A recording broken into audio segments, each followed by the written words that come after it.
kasus dilema etika yang mungkin selama ini kita tidak menganggap bahwa itu dilema etika ya, tapi kita tetap menjalankannya. Jadi ada 8 pertanyaan sebenarnya yang ingin saya tanyakan kepada Bapak. Ya. Bisa Bapak?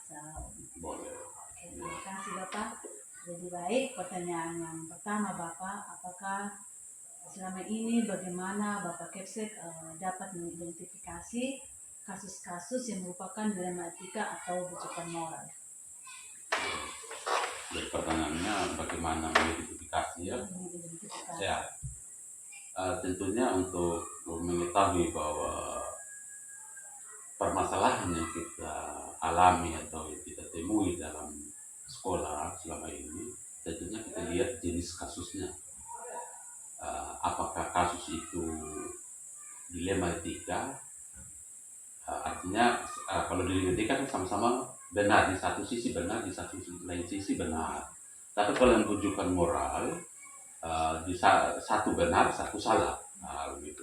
Jadi kita bisa lihat dulu jenis kasusnya seperti apa, baru kita bisa tentukan oh ini kasus yang mengandung dilema etika, ini kasus yang mengandung bujukan moral, gitu. Seperti itu sih. Baik, terima kasih Bapak. Jadi kita melihat kasus itu dengan apakah dia termasuk jenis moral, kasus moral atau bujukan moral atau dilema etika ya Bapak ya. Baik. Yang pertanyaan kedua Bapak, selama ini bagaimana Bapak menjalankan pengambilan keputusan di sekolah, terutama untuk kasus-kasus di mana ada dua kepentingan yang sama-sama benar, atau sama-sama menilai kebajikan. Ya. Bagaimana cara Bapak mengambil keputusan begitu? Mengambil keputusan mana ada dua kepentingan yang sama-sama begitu, kayak kita melaksanakan satu salah, terus melaksanakan satu sama-sama mempunyai kepentingan yang benar gitu. Ya. Atau sama-sama mengandung nilai kebajikan. Ya, tentunya dalam cara menangani masalah itu tadi ya. Yang pertama kita lakukan itu tadi tergantung jenis kasusnya kembali itu tadi. Setelah kita tahu bahwa ini kasusnya apakah dia memang berat atau ringan, ya tentunya hal pertama yang kita bisa lakukan adalah berkoordinasi dengan rekan-rekan guru yang ada di sekolah, gitu. Baik itu guru senior atau wali kelasnya, kalau memang itu anak dia ke kelas berapa, kalau masalahnya yang siswa ya, tergantung itu siapa yang oknum yang bermasalah di dalamnya itu. Kita kalau mahasiswa ya kita berkoordinasi dengan guru kelasnya atau guru piketnya atau teman guru yang lain atau guru senior. Jadi kita berkomunikasi dengan wali kelas anak-anak, misalnya masalah siswa kita berkomunikasi dengan guru kelasnya. Kalau seandainya dengan rekan-rekan, kalau rekan-rekan guru ya tentunya dengan guru-guru senior yang ada. Kalau memang krusial juga permasalahan yang ini ya tentunya kayak atasan langsungnya ini, dalam hal ini pengawas atau dinas pendidikan. Ya, pertanyaan ketiga Bapak, langkah-langkah atau prosedur seperti apa yang biasa Bapak Kepsek lakukan selama ini? Ya, langkah-langkahnya ya itu tadi, kembali lagi kita melihat itu kasusnya seperti apa. Kalau misalnya kasusnya itu siswa, ya kita komunikasi dengan teman-teman guru yang ada di sekolah begitu. Kalau memang kasus siswa misalnya contoh siswanya bermasalah dan butuh penanganan yang ini, jadi kita bila perlu melibatkan orang tua juga atau dan komitenya gitu. Kalau kasusnya berat, apalagi di satu sisi benar, di satu sisi benar, kita perlu berkoordinasi lakukan atau konsolidasi dengan teman guru, orang tua maupun komite sekolah.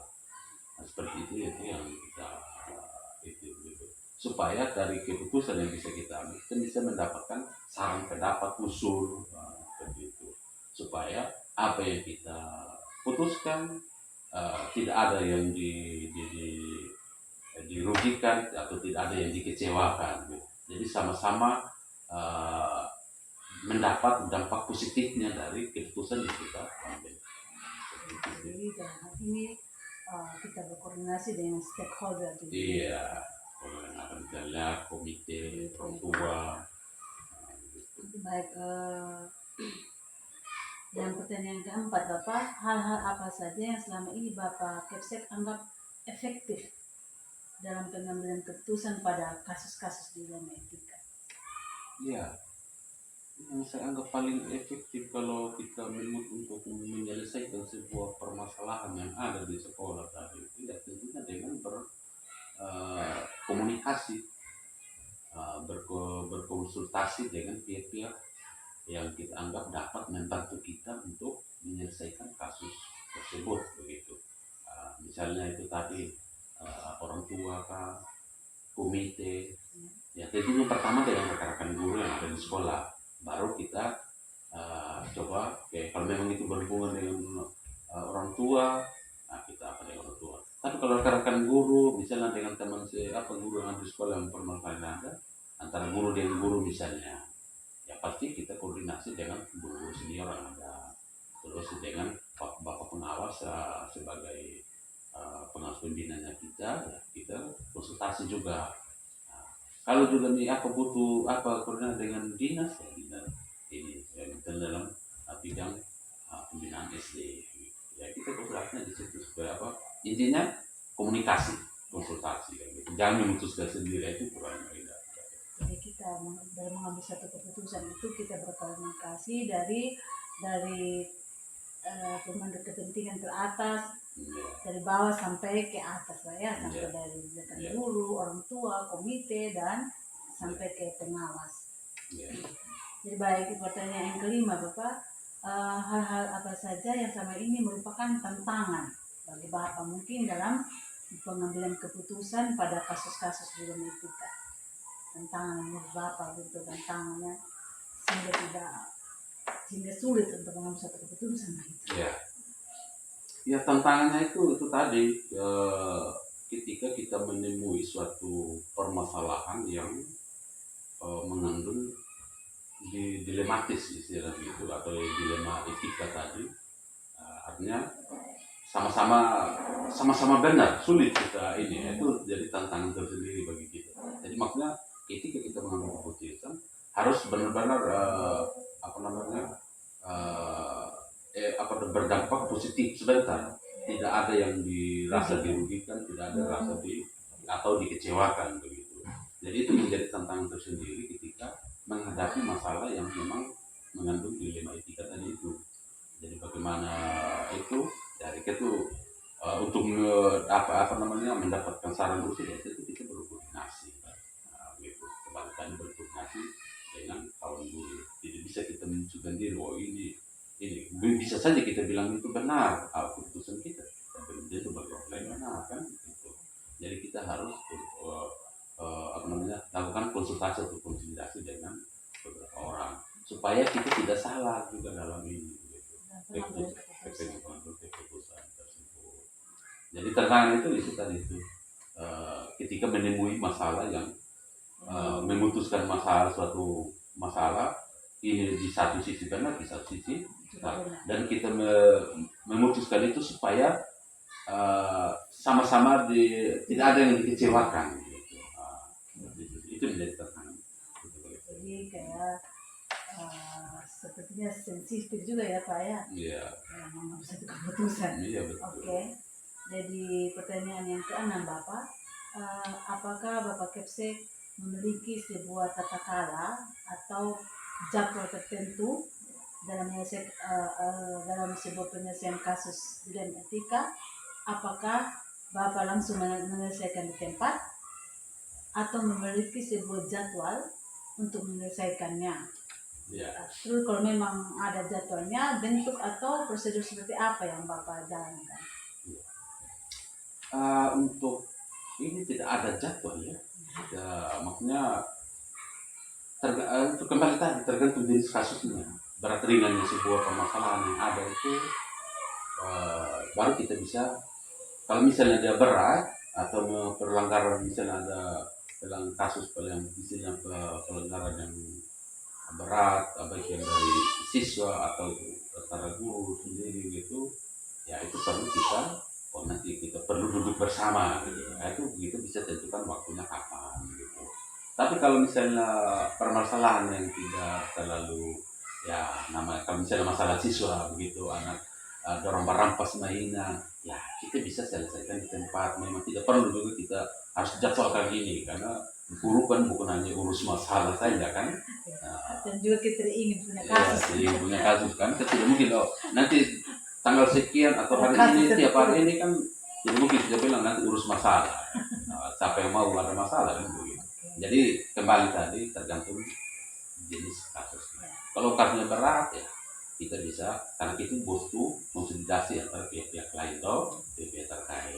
Jadi kita bisa musyawarah bersama tentukan waktunya. Tapi kalau misalnya kasus yang agak ringan gitu, ya, kita selesaikan memang hari itu memang gitu.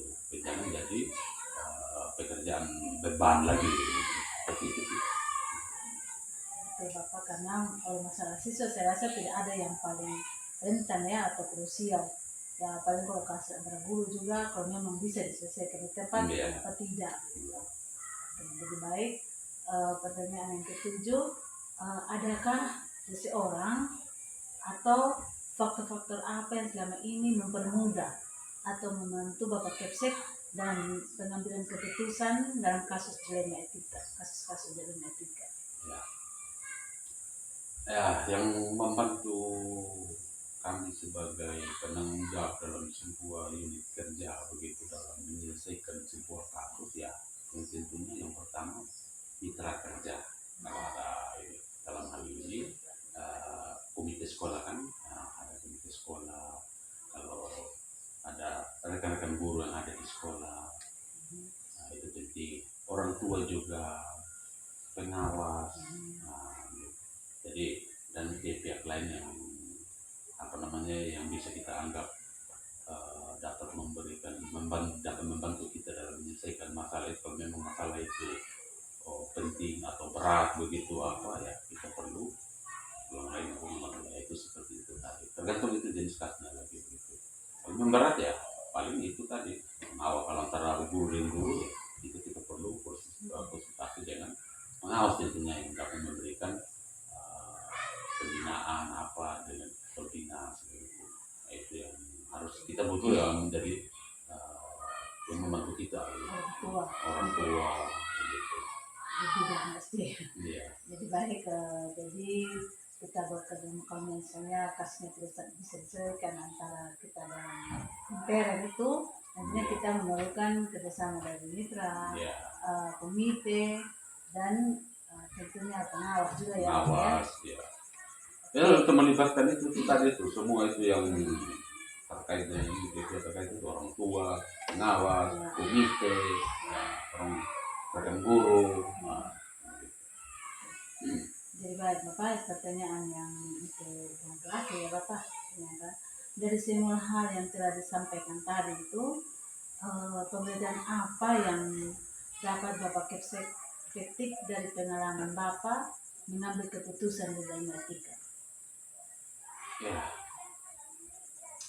pelajarannya ya tentunya bagi saya bahwa seorang pemimpin ketika menyelesaikan sebuah kasus itu perlu konsultasi, konsolidasi, lakukan konsolidasi antara rekan guru di antara rekan gurunya, orang tua, komite sebagai mitra kerjanya kita sebagai ada di sekolah, terus pengawas juga sebagai atasan apa namanya pengawas pembinaan kita, dan bahkan juga dengan dinas pendidikan gitu. Jadi kita perlu itu konsultasi itu kerjasama atau kolaborasi gitu. Terus yang kedua yang nilai ini bahwa dalam mengambil keputusan itu penting itu yang namanya mengutamakan apa namanya nilai-nilai kebajikan. Perlu penting sekali itu. Kita tidak bisa gunakan kita penjawab karena kita kepala sekolah yang harus didengar, harus begini. Kita perlu mendengar dari segala aspek, segala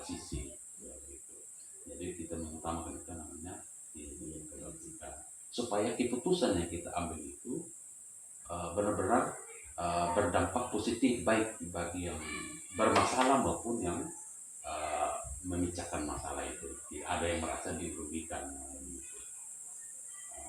Mungkin itu sih yang nilai ini yang dapat saya dapatkan dari percakapan ini dari awal tadi, bahwa penting itu kerjasama, penting itu komunikasi, penting itu mengutamakan nilai-nilai kebajikan.